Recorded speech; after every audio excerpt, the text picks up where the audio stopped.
सियासतदानों से मुज़ाकरात में मखलूत हुकूमत बनाने पर बात की है। बांग्लादेश के अवाम से गुजारिश है कि पुरअमन तरीके से घरों को चले जाएं। उन्होंने ये भी कहा कि बांग्लादेश अवाम सब्र का मुजाहरा करें, इमला को नुकसान ना पहुंचाए। पुरतशद्दुद वाक़यात और इमला को नुकसान पहुंचाने से कुछ हासिल नहीं होगा। बांग्लादेश के मसाइल का हल मिलकर निकालेंगे। बांग्लादेश में अब तक जो कुछ भी हुआ है गलत हुआ है और उसका अजाला किया जाएगा। सियासतदान से मुज़ाकरात में मखलूत हुकूमत बनाने पर बात की है।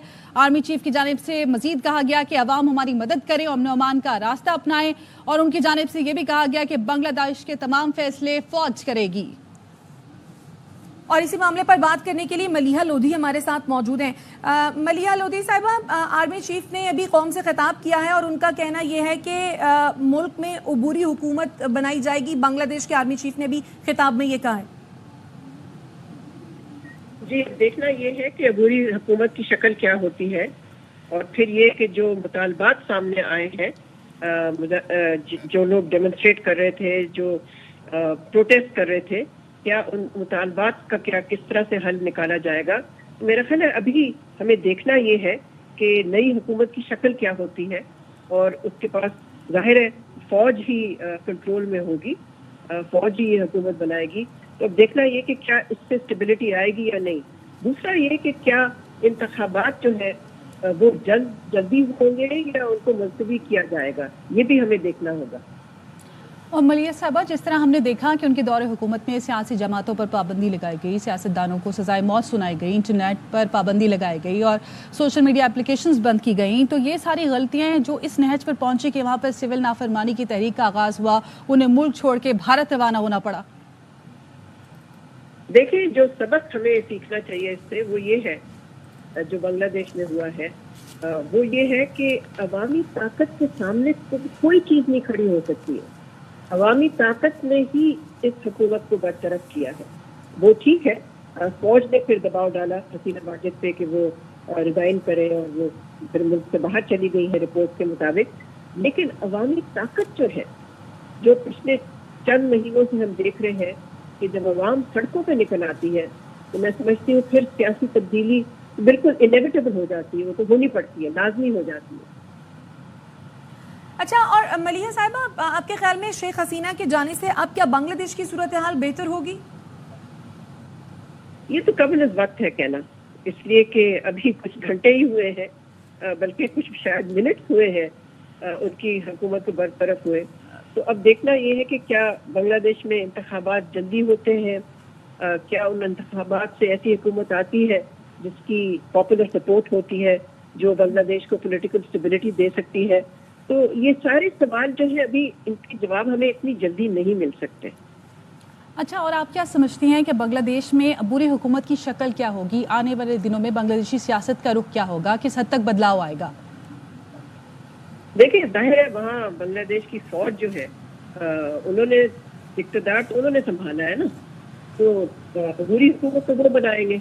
तो उसकी शक्ल क्या होती है वो तो हमें अब इंतजार करना पड़ेगा देखने के लिए कि उसमें क्या ऑल पार्टीज आएंगी, उनकी नुमाइंदगी होगी, या किसी और किस्म की नेशनल गवर्नमेंट बनेगी।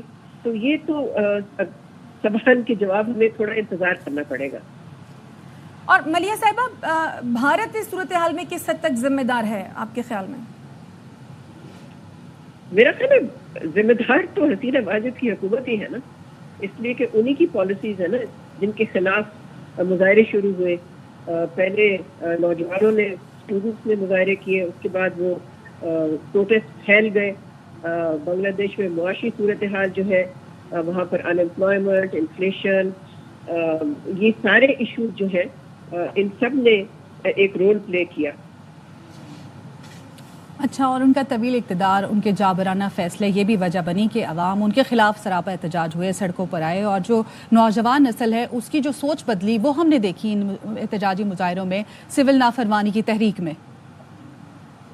बिल्कुल, तो इससे यही सबक सामने आता है ना कि आप जितने मर्जी चीज़ों को बंद करें, आप बंदिशें लगाएं, रुकावटें खड़ी करें, सप्रेशन करें, इसका रिएक्शन होता है फिर।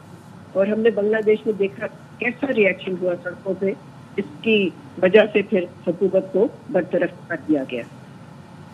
ٹھیک ہے، ملیحہ لودھی صاحب آپ کے قیمتی وقت کے لیے بے حد شکریہ.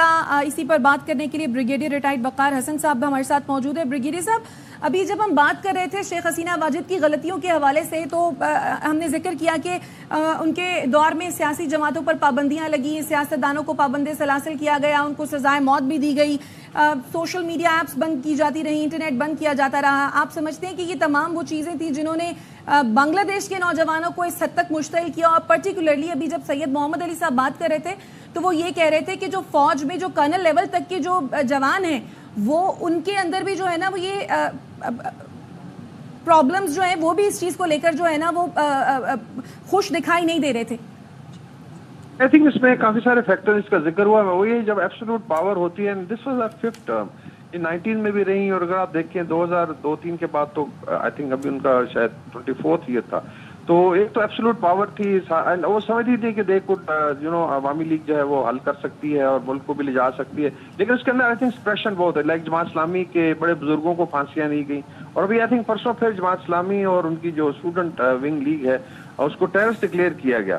تو جسٹ امیجن کہ وہ سمجھتی تھی کہ چونکہ ان کے پاس ساری مشینری ہے ریاست کی، جوڈیشری بھی ان کے تابع ہے، بزنس جو ہے آلریڈی عوامی لیگ کے لوگ ہی کنٹرول کر، اور بھارت کی بہت زیادہ بیکنگ رہی. I think I will just put a word on India کہ کس طریقے سے اس جو کرائسس میں بھارت کا رول رہا ہے. اس میں جو ایڈوائس تھی، بیکاز بنگلہ دیش کی جو ڈائریکٹریٹ آف فورسز انٹیلیجنس، اس کے ساتھ را کے جو انٹیلیجنس آفیسر کا کافی آنا جانا رہتا ہے، اور ابھی بھی جو کچھ سوشل میڈیا میں پکچر آئیں کہ وہاں پہ بیٹھ کے ایڈوائز کر رہے تھے. ٹھیک ہے، بہت شکریہ وقار صاحب، اس پہ مزید بھی بات کریں گے.